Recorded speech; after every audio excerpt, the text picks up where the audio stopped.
He didn't touch him in public, but that was the moment everything was decided.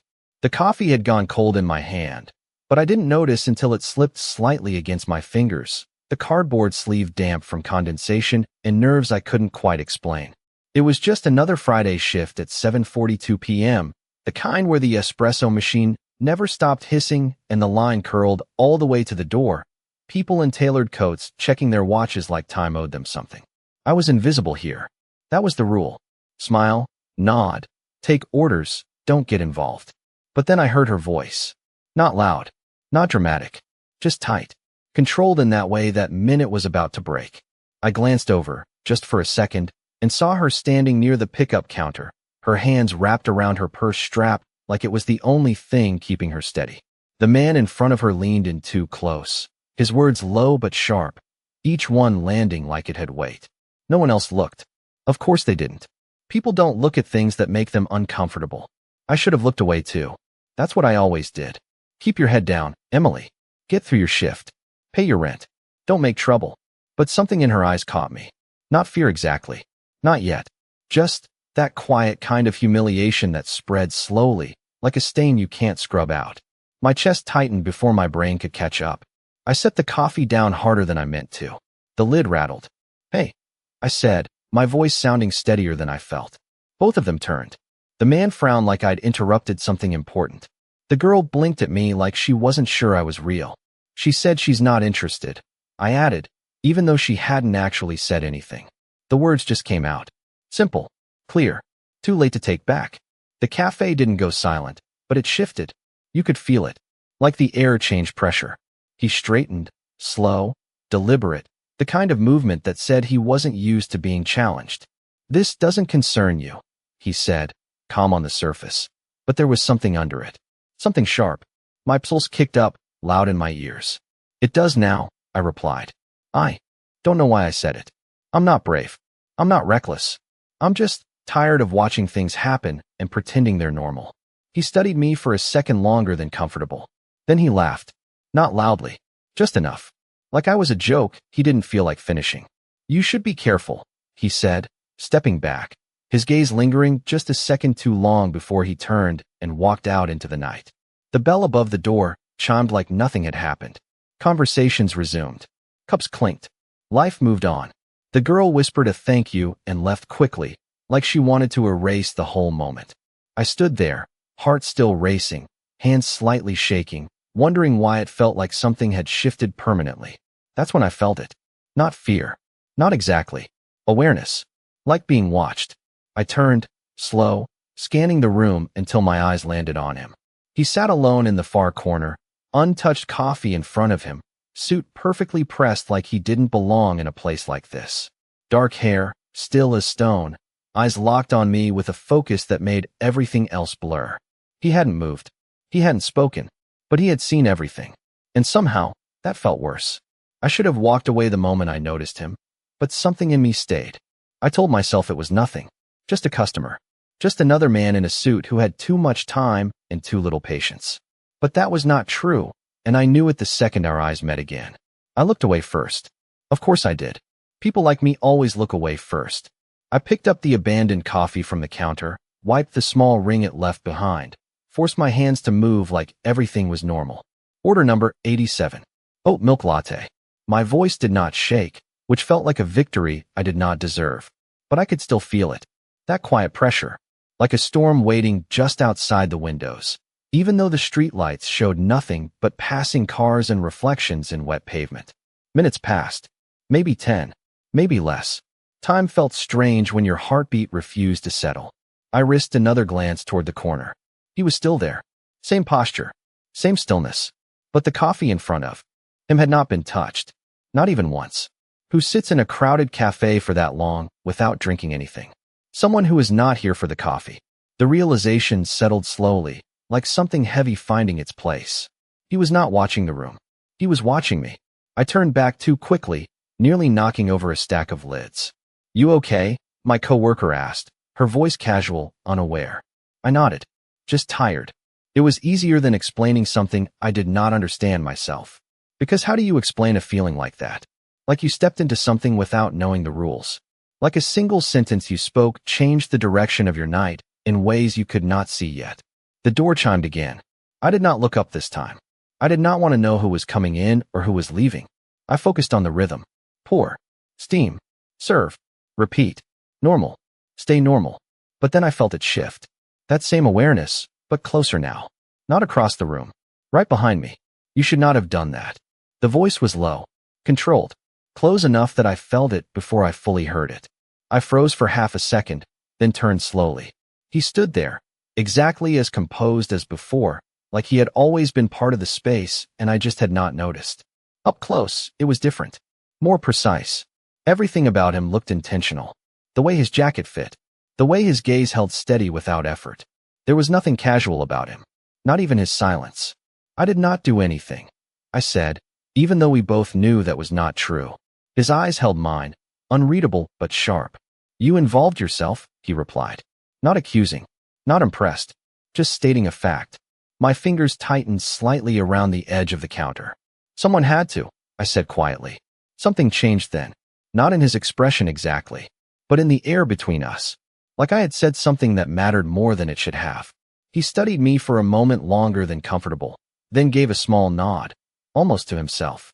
People like him do not forget being challenged, he said. My stomach dropped just a little. Are you saying I should be worried? He did not answer right away.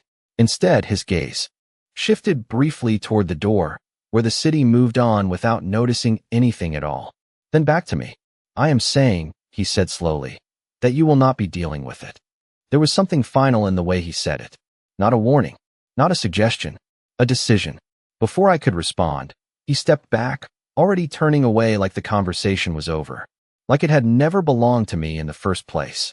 I watched him leave, the bell above the door chiming softly behind him, and for the first time that night, I felt something colder than fear settle in my chest. Not because of what had already happened, but because I had the unmistakable feeling that it was not finished.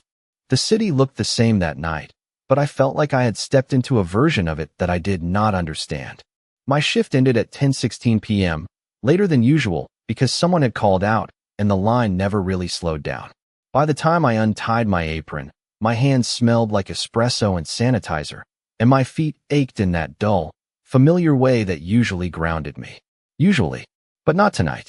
Tonight, everything felt off, like the edges of reality had shifted just enough to notice if you paid attention.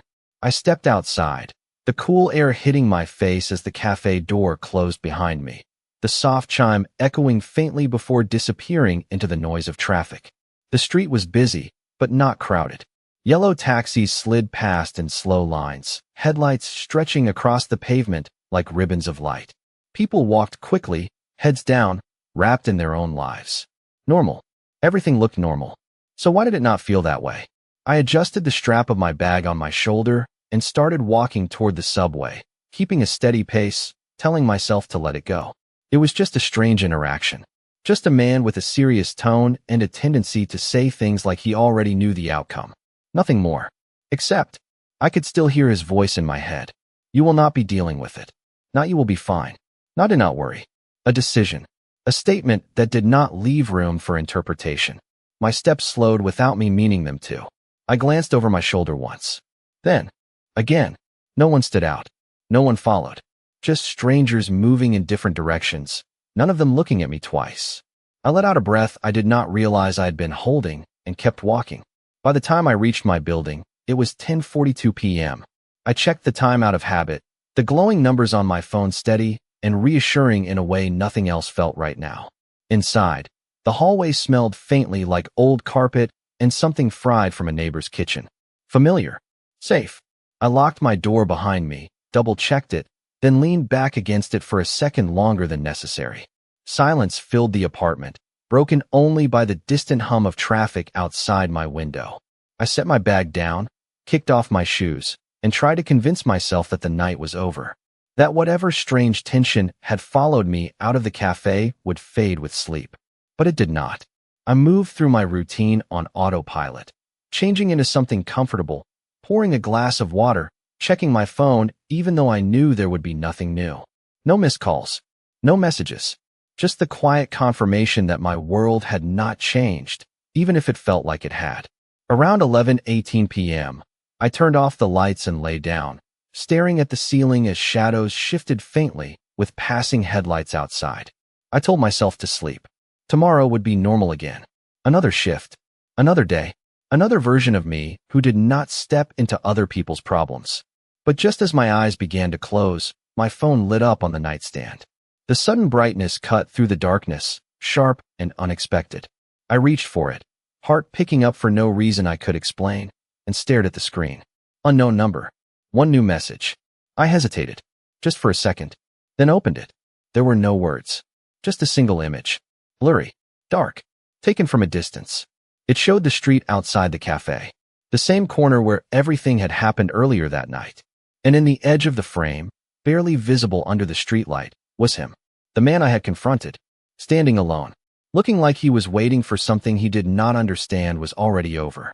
My fingers went cold around the phone. I did not know who sent it. I did not know why, but I knew one thing with absolute certainty. I had not imagined it. And whatever had been decided in that quiet corner of the cafe had already begun. I should have deleted it, but something in me needed to understand why it was sent. I stared at the image for longer than I should have, my thumb hovering over the screen like I could erase the feeling just by pressing down. But I did not. Instead, I zoomed in. The grainy quality made it hard to see details, but I recognized the streetlight, the reflection on the wet pavement, the exact angle of the sidewalk outside the cafe. It was real, not edited, not staged. And he was there, standing still, waiting. For what? I did not know. My chest tightened as a thought slipped in quietly, unwelcome but impossible to ignore. If someone took this picture, they were there, watching, the same way he had been watching me. I locked my phone and set it face down on the nightstand, but that did not help.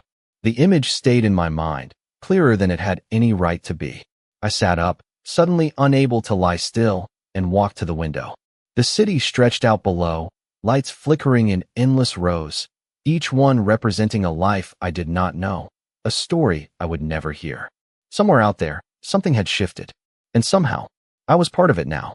I wrapped my arms around myself, not because I was cold, but because I needed something steady, something familiar. This was not my world. I worked double shifts. I counted tips. I worried about rent and grocery prices and whether my shoes would last another month. I did not get mysterious messages from unknown numbers. I did not get pulled into situations that felt like they belonged in stories people whispered about but never experienced. And yet, here I was. My phone buzzed again. The sound cut through the quiet like a sharp edge. I turned slowly, every instinct telling me to ignore it, to leave it alone. But I could not. I picked it up, my fingers colder this time, and looked at the screen. Another message. Same unknown number. No words. Just a second image. This one clearer. Closer. The same street. The same man. But now he was not standing anymore. He was walking, moving toward the edge of the frame like he had sensed something he could not see. My breath caught. There was something wrong about it. Not what was shown, but what was missing. The street was not empty. It could not have been. Not at that hour. Not in that part of the city. And yet in the image, he was alone. Completely alone. Like the world had stepped back and left him there without warning. A chill ran through me, slow and deliberate. Whoever was sending these messages was not just watching. They were controlling what I saw, showing me pieces, choosing what to reveal and what to hide. And that meant one thing I could not ignore anymore. This was intentional. I opened the message thread, my eyes scanning for anything I might have missed. A name, a number I recognized. Anything that could anchor this in something normal. But there was nothing. Just the two images. And the silence between them. I hesitated, then typed before I could overthink it. Who is this? The message sent instantly. The small word, delivered, appeared beneath it, calm and indifferent. I waited. Seconds stretched longer than they should have. My heart beat louder in the quiet apartment, each pulse echoing in my ears. Then the screen lit up again. A reply. 3 words. Simple. Direct. Impossible to misunderstand. You were right. I stared at the message, my mind racing to catch up, to make sense of something that refused to fit into anything familiar. Right about what? About standing up? About getting involved? About him? My grip tightened around the phone as another realization settled in, heavier than the last. This was not random.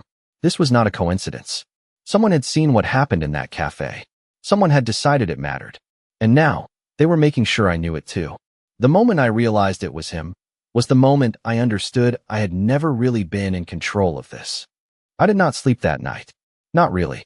Every time I closed my eyes, I saw the image again, the empty street, the way he stood there like something had already been decided for him without his knowledge.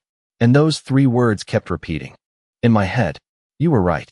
By 6:12 a.m., I gave up on trying to rest. The city was already awake, the distant hum of traffic blending with the faint sound of voices outside, life continuing like nothing had changed. I moved through my morning slower than usual, every action deliberate, like I was trying to ground myself in something predictable. Coffee, shower, clothes, normal steps, normal routine. But nothing felt normal anymore. I checked my phone 3 times before leaving my apartment, half expecting another message, another image, something that would push this even further into something I could not explain. There was nothing, just silence, the kind that feels intentional. The walk to the subway took 10 minutes. 10 minutes of scanning reflections in store windows without meaning to. 10 minutes of noticing things I usually ignored. A car idling too long. A man on the corner glancing up once, then looking away. Maybe it was nothing. Maybe it was everything. I could not tell anymore. By the time I reached the cafe, it was 7:03 a.m., early enough that the morning rush had not fully hit yet. The bell above the door chimed softly as I stepped inside, the familiar scent of coffee wrapping around me like it always did. For a second, I almost convinced myself I had imagined all of it. That last night had been nothing more than stress and coincidence and a stranger with a serious voice. Then I saw him. Not the man from the image. Not the one I had confronted. Him. Adrian. He sat in the same corner as before, the same untouched coffee in front of him, like time had paused and restarted only for me. My steps slowed. Just slightly. Enough that I noticed. Enough that he noticed too. His eyes lifted the moment I walked in, not surprised, not curious, just aware. Like he had expected this exact moment to happen. My heartbeat picked up again, the same rhythm as the night before, steady but too loud in my ears. I forced myself to move, to act like this was normal, like customers sat in the same spot 2 days in a row without drinking their coffee. But it was not the same. Something had changed. I could feel it. In the way he looked at me. In the way the air felt. Heavier around him. I tied my apron, stepped behind the counter, and tried to focus on the tasks in front of me. Orders.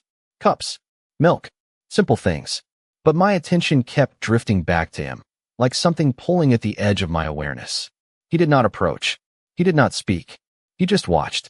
And for the first time, I understood something I had not allowed myself to admit before. The messages. The images. The silence. It all pointed in one direction. I waited until my break, until I could step away from the noise and the routine, and then I did something I should not have done. I walked toward him. Each step felt heavier than the last, like I was crossing a line I could not uncross. He did not move as I approached. Did not react. Just watched.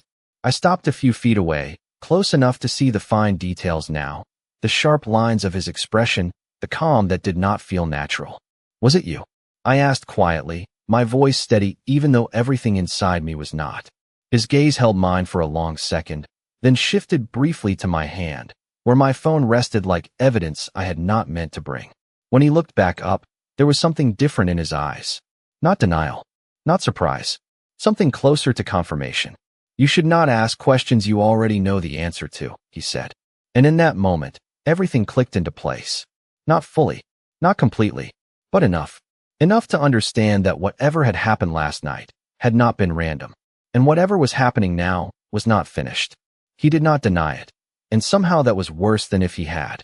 The words settled into me slowly, like something sinking beneath the surface where it could not be pulled back out.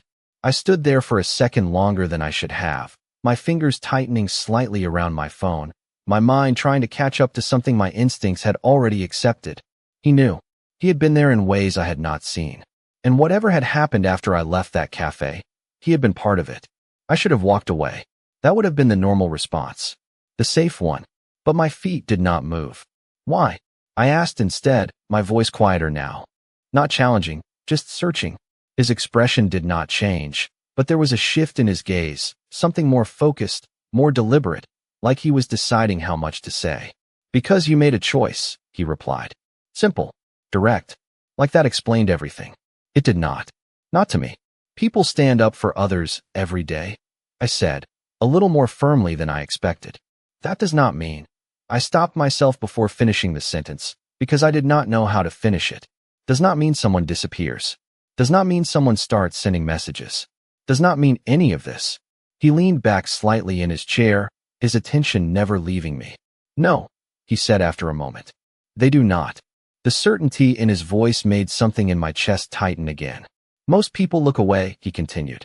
They convince themselves it is not their problem, that it is safer that way. I swallowed, my throat suddenly dry. Because he was not wrong. I had done that before. More times than I wanted to admit. And you did not, he added. His gaze held mine, steady and unrelenting. That has consequences. The word consequences echoed louder than it should have. Not because of how he said it, but because of how calm he was when he did.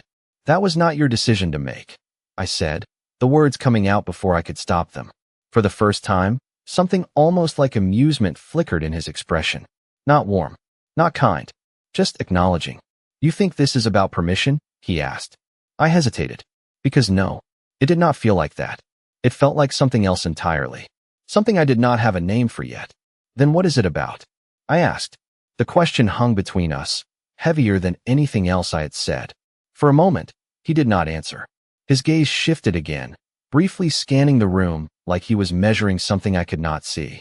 Then it returned to me, sharper now, more certain. Balance, he said. The word caught me off guard. You stepped into something that was already uneven, he continued. You corrected it.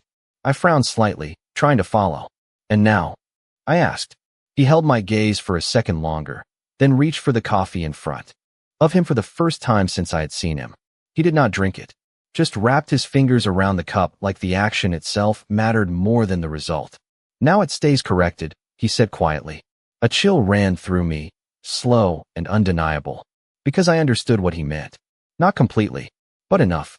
Enough to realize that whatever line I had crossed the night before, he had stepped across it much further.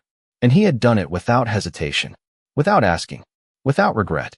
I took a small step back before I realized I was doing it, creating distance that felt necessary even if I could not explain why.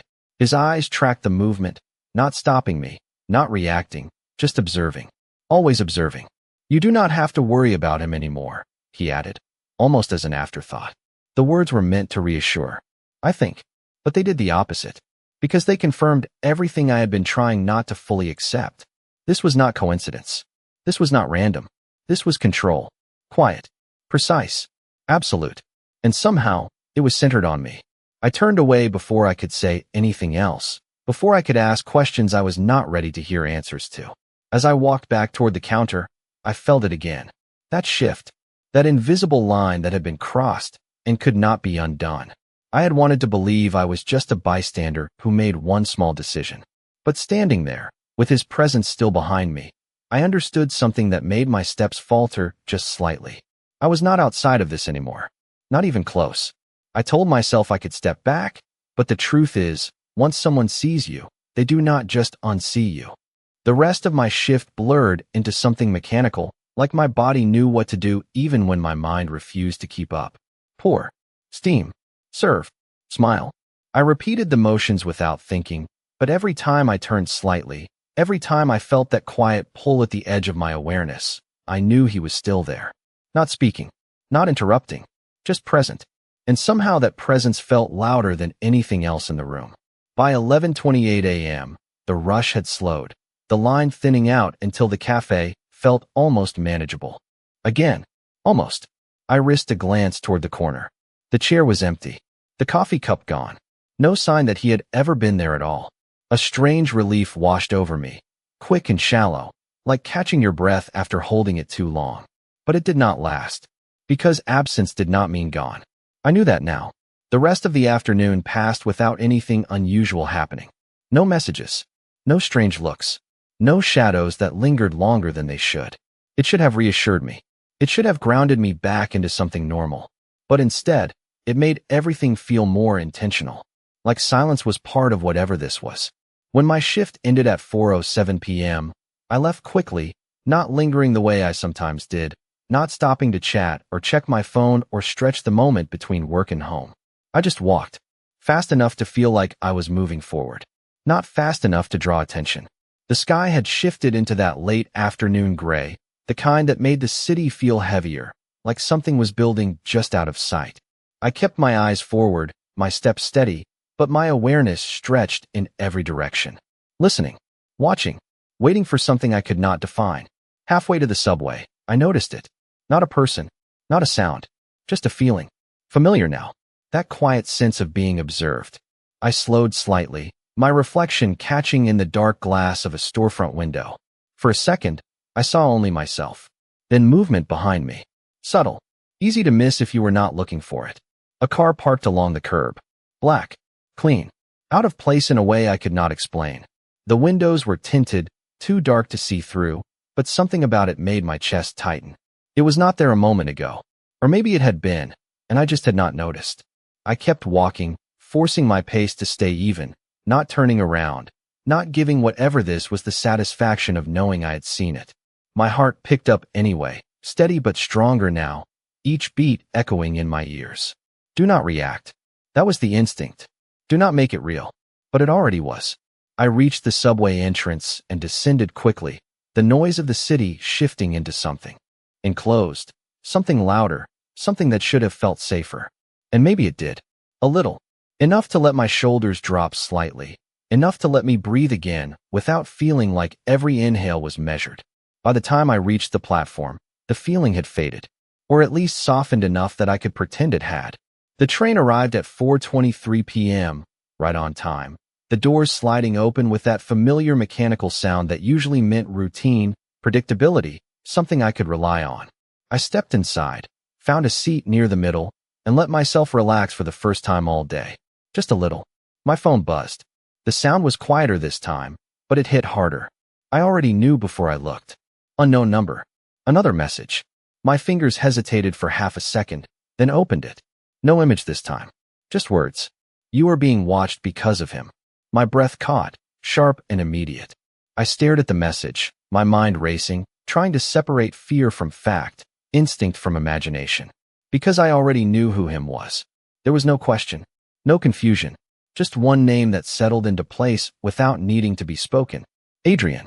My grip tightened around the phone as another realization followed, colder than anything before it. This was not just about what he had done. It was about what came after. And for the first time since all of this started, I understood something I had not fully allowed myself to accept. I was not just part of the aftermath. I was part of the reason it existed. The moment you realize you are not just being watched, but being positioned, is the moment fear turns into something sharper. I read the message 3 times before the words fully settled, my grip tightening around my phone as the train continued to move beneath me, steady and indifferent to everything unfolding in my head. You are being watched because of him. Not maybe, not possibly, because. The certainty of it pressed against my chest in a way that made it hard to breathe normally. I lifted my eyes slowly, scanning the train car without moving my head too much, trying to look casual, like everyone else who avoided eye contact out of habit. A man in a gray jacket stared at his phone. A woman near the door adjusted her bag, her expression tired, distant. 2 teenagers laughed quietly at something on a screen. Normal. All of it looked normal. But now I knew better. Normal did not mean safe.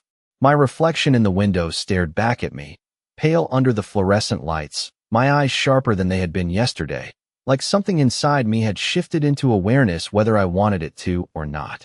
I looked away first. Again, the train slowed, the familiar announcement echoing through the car as we approached the next stop. I should get off. That thought came suddenly, instinctive, like my body trying to regain control by changing something, anything. But I did not move. Running without understanding what I was running from would not fix this. It would only prove that I was reacting. And something told me, reacting was exactly what someone wanted. The doors opened. People stepped off. Others stepped on.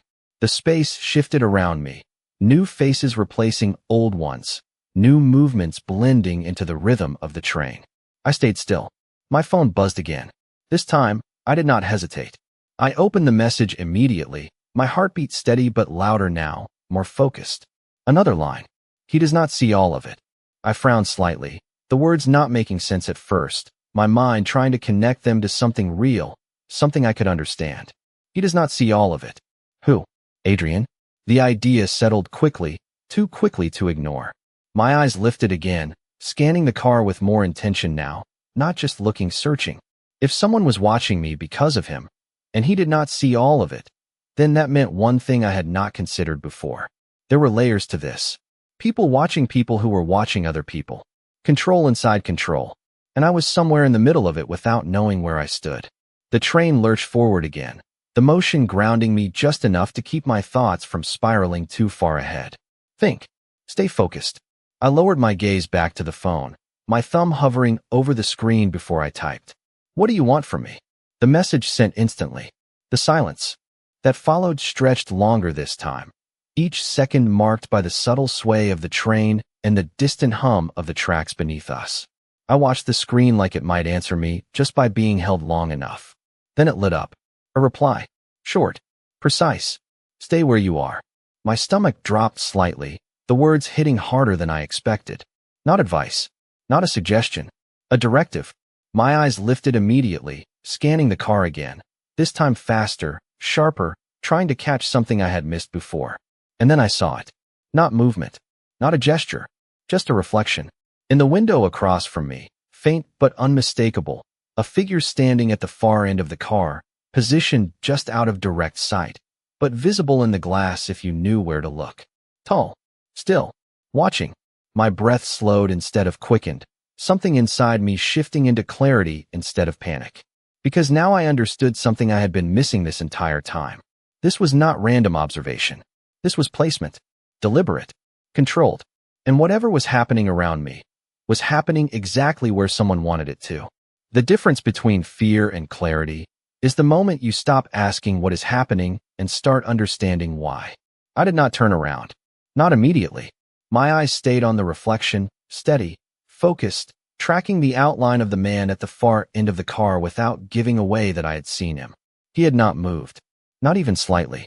Just stood there, positioned in that careful distance where he could observe without being obvious, where he could exist in the edge of awareness without becoming the center of it.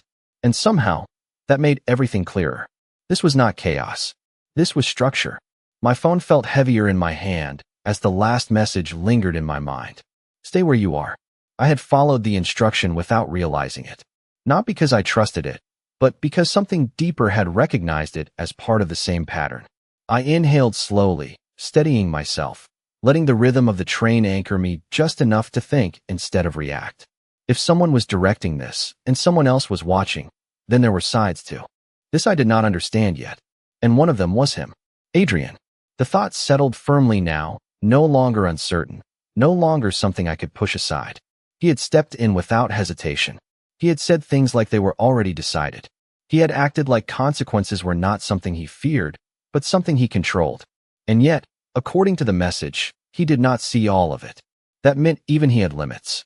The train slowed again, the next stop approaching, the announcement echoing through the car in that same neutral tone that did not care about anything beyond timing and destination. People shifted around me, preparing to leave, adjusting bags, stepping closer to the doors. Movement filled the space. Noise returned. But the reflection remained. Still, unchanged. Watching. I made my decision in that moment. Not out of fear, not out of defiance, but because I understood something that had not been clear before. If I kept reacting, I would stay exactly where someone wanted me. But if I moved with intention, I might change something, even slightly. The doors opened. A wave of people stepped off. I stood up with them, blending into the motion, my movements controlled, natural, nothing that would stand out. As I stepped onto the platform, I let myself glance back just once. Brief. Careful. The man was still inside the train, still standing in the same place, his gaze following without turning his head, watching me leave, not stopping me, not reacting, just observing. The doors closed between us, the glass reflecting my own image back at me as the train began to move again, carrying him away into the tunnel. For the first time since this started, the pressure eased slightly. Not gone, not even close, but different, because now I knew something I had not known before. I was not trapped. I was being guided, positioned, and that meant there was a direction to this. My phone buzzed one last time as I stood on the platform, the train disappearing into darkness. I did not rush to open it this time. I already understood the pattern. Timing mattered. Control mattered. Everything mattered. I unlocked the screen slowly, my heartbeat steady, my mind clearer. Then it had been all day. The message was simple. No image. No explanation. Just one line. Now he will notice. I stared at the words, the meaning settling in with quiet precision. Not fear. Not confusion. Understanding. Because I knew exactly who he was. And for the first time, I realized something that changed everything. This was never just about what Adrian had done. It was about what would happen when he realized someone else had been watching too. And somehow, I was standing right in the middle of